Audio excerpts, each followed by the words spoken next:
آپ دیکھ لیں حج کہاں تھا؟ حج نہیں تھا، زکوٰۃ نہیں تھی، جہاد بھی نہیں تھا، روزہ بھی نہیں تھا، نماز مکی زندگی کے آخری عرصے میں فرض ہوئی تھی۔ تو پھر مکی زندگی میں 13 سال تک کیا تھا؟ کبھی سوچا ہے؟ مکی تھا زندگی کے 13 سال میں توحید کی دعوت تھی اور کردار کی اصلاح تھی، مفاسد کو ختم کرنا تھا اور مصالح کو لاگو کرنا تھا۔ یہ اللہ کے نبی صلی اللہ علیہ وسلم کی دعوت تھی۔ یہ مدرسہ، یہ مسندیں، یہ طلبہ، یہ علماء کے وارث، ان سب کا بنیادی جو فریضہ ہے وہ ہے تہذیب النفوس، ہمارے کردار کی اصلاح۔ جب تک کردار کی اصلاح نہیں ہوگی ہم اللہ تعالیٰ کے دین کو دنیا میں مضبوط نہیں کر سکے۔ دین مضبوط ہوتا ہے تو پھر دنیا کے باطل نظام ٹوٹتے ہیں، معاشروں میں نظام بڑے مستحکم ہوتے ہیں جب دین مضبوط ہوتا ہے۔ لہذا تربیت کو سب سے پہلا مقام حاصل ہے۔ آپ قرآن کریم کا اگر آپ مطالعہ کریں، 114 سورتیں، 114 سورتیں، مکی سورتیں کتنی ہیں اور مدنی سورتیں کتنی ہیں؟ آپ دیکھ لیں، 114 میں 28 سورتیں مدنی ہیں اور 86 سورتیں مکی ہیں۔ 86 سورتیں مدنی زندگی میں 28 سورتیں نازل ہوئی ہیں اور مکی زندگی میں کتنی؟ 86 صورتیں نازل ہوئی ہیں۔ 86 صورتوں کا موضوع پڑھیں آپ، پھر آپ کو کیا ملے گا؟ توحید ملے گی اور مکارم اخلاق ملیں گے۔ کردار سنوارو، ظاہر سنوارو، باطن سنوارو، زبان کو سنوارو، آنکھوں کو سنوارو، خلوت کو سنوارو، جلوت کو سنوارو، ہاتھوں کو سنبھالو، یہ کردار ملے گا۔ مکی زندگی کی 86 صورتوں میں، اور یہی کردار پھر اللہ تعالیٰ نے 28 صورتوں میں بھی بیان کیا ہے۔ جبکہ مکی صورتوں میں آپ کو زکوٰۃ نہیں ملے گی، آپ کو حج نہیں ملے گا، آپ کو روزہ نہیں ملے گا، روزے کے احکامات نہیں ملیں گے، لیکن کردار ملے گا۔ مدنی صورتوں میں جہاں روزہ، حج، زکوٰۃ، جہاد ملے گا، وہاں آپ کو کردار بھی ملے گا۔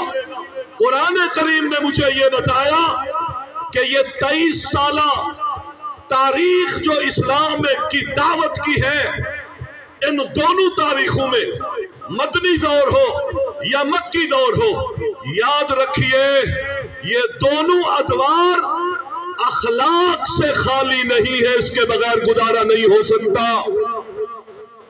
کردار کی تعمیر کے بغیر گزارا نہیں ہو سکتا۔ ہو سکتا تیرا گزارا نماز کے بغیر ہو جائے، لیکن کردار کے بغیر نہیں ہو سکتا۔ ہو سکتا تیرا چھٹکارا روزے کے بغیر ہو جائے، لیکن کردار اور تربیت کے بغیر نہیں ہو سکتا۔ یہ فرائض اپنی جگہ پر ہے، لیکن کردار، تربیت سب سے پہلے ہے۔ وہ مدنی زمانہ ہو، وہ مکی زمانہ ہو، دونوں صورتوں کو اٹھا کر کے دیکھیں۔ آپ مومنین کو پڑھ کے دیکھیں، حجرات کو پڑھ کے دیکھیں، احزاب کو پڑھ کے دیکھیں، سورت نور کو پڑھ کے دیکھیں، سورت یوسف کو پڑھ کے دیکھیں، بھری بھری ہے کردار سے۔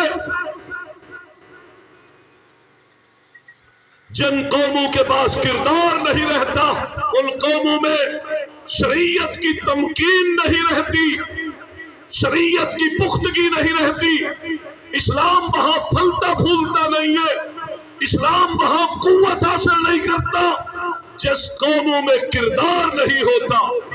اور کردار ہی سن رہے تھے آپ بھائیوں، کردار سن رہے تھے۔ ایک بھائی حدیث بیان کر رہے تھے کہ مجھے اللہ نے ایک ایسی بستی کا حکم دیا کہ میں وہاں جاؤں اور وہ بستی ساری بستیوں کو نگل جائے گی۔ وہی مدینہ، وہی طیبہ، وہ طیبہ ہے۔ تو کیا بستی بستیوں کو نگلتی ہے؟ کبھی دیکھا کہ کوئی بستی دوسری بستی کو کھا گئی ہو؟ یہاں بستی نہیں، بستی کے رہنے والے ہیں جو ساری بستیوں کو کھا جائیں گے۔ اور رہنے والوں کا کردار کیا ہے؟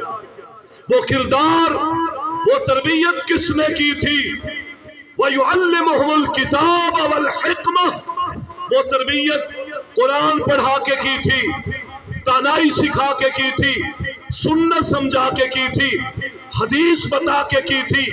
وہ ہر وقت تربیت کی تھی، سفر میں تربیت، حضر میں تربیت، عبادت میں تربیت، جہاد میں تربیت۔ جی ہاں، ایک ایک لمحے میں محمد مصطفیٰ صلی اللہ علیہ وسلم نے تربیت کی تھی۔ تو اس بستی کے رہنے والوں نے ساری بستیاں نکل لی تھی۔ ان بستی والوں کا جو نظام تھا، اس نظام نے سارے نظاموں کو نگل لیا تھا۔ اس سے پتہ چلتا ہے کہ قوموں کے عروج کا سبب بھی نظام اور قوموں کی تربیت بنتی ہے، اور قوموں کی تباہی اور بربادی کا سبب بھی نظام اور قوموں کی تربیت بنتی ہے۔ سن رہے تھے ابھی تربیت۔ ابراہیم علیہ السلام حج کیا ہوگا آپ نے، اس لیے کہ ابراہیم حاجی تھے۔ ہاں، ہجرت کی ہوگی آپ نے، گھر سے دور گئے ہوں گے آپ، اللہ کے لیے کبھی گھر چھوڑا ہوگا۔ ابراہیم نے ہجرت کی تھی، آپ نے بھی اپنے بیوی بچے کسی اللہ کے مقصد کے لیے کچھ دیر چھوڑے ہوں گے۔ آپ نے حج بھی کیا، قربانی بھی ان کی سنت ہے۔ 60-70 سال سے ہم نے قربانیاں بھی کی۔ دو باتیں پوچھنا چاہتا ہوں، دو باتیں۔ ابراہیم علیہ السلام نے ان کی مشکلات آپ سن رہے تھے، کتنی رب کے لیے مشکلات اٹھائی، رب آزماتا گیا۔ وَإِذِ ابْتَلَىٰ إِبْرَاهِيمَ رَبُّهُ بِكَلِمَاتٍ فَأَتَمَّهُنَّ، رب آزماتا رہا، ابراہیم آزمائش پر پورے اترتے رہے۔ یہ سیرت تو آپ نے سن لی۔ حاجی حج کر کے بھی آ گیا، بعض نے 5-5 10-10 حج بھی کیے ہیں، بعض 10-10 بیل بھی کاٹ رہے ہیں، بعض نے اللہ کے لیے وہاں جا کر مینا عرفات میں دعائیں بھی کر لی ہوں گی۔ یہ ابراہیم کی ساری سنتیں ہیں، پوری کی ہوں گی۔ ایک بات بتا دے، ابراہیم نے اس امت کو اسماعیل دیا ہے، کیا میں نے بھی کوئی اس امت کو اسماعیل دیا ہے؟ اپنی اولاد سے کوئی ایک اسماعیل، کوئی ایک اسماعیل، کوئی ایک اسماعیل۔ ابراہیم کی سنت کو زندہ کرنے والے بھائیوں، آپ سے سوال ہے، اس امت کو کوئی ایک اسماعیل دیا ہے؟ اسلام کو کوئی ایک اسماعیل، شرافت والا اسماعیل؟ وَاذْكُرْ فِي الْكِتَابِ إِسْمَاعِيلَ إِنَّهُ كَانَ صَادِقَ الْوَعْدِ وَكَانَ رَسُولًا نَبِيًّا۔ کوئی ایک رسول دیا ہو، کوئی ایک اسماعیل دیا ہو جو وعدے کا سچا ہو، جو کردار کا سچا ہو۔ وَكَانَ يَعْمُرُ أَهْلَهُ بِالصَّلَاةِ، جو مبلغ ہو، امت کو دعوت دیتا ہو، گھر میں دعوت دیتا ہو، باہر دعوت دیتا ہو۔ وَقَانَ عِنْدَ رَبِّهِ مَرْضِيًّا، اس کا کردار ایسا ہو کہ رب اس کو پسند کرتا ہو۔ اسماعیل کی سنت قربانی پر عمل کرنے والے بھائیوں، اسماعیل کی سنت فریضہ حج کے لیے سفر کرنے والے حاجیوں، اپنے ضمیر سے پوچھو، اللہ کے دین کو، امت مسلمہ کو ایک تربیت یافتہ اسماعیل دیا ہے، ایک مبلغ اسماعیل دیا ہے، امر بالمعروف کرنے والا کوئی اسماعیل دیا ہے، یہ بڑی قربانی ہے۔ یہ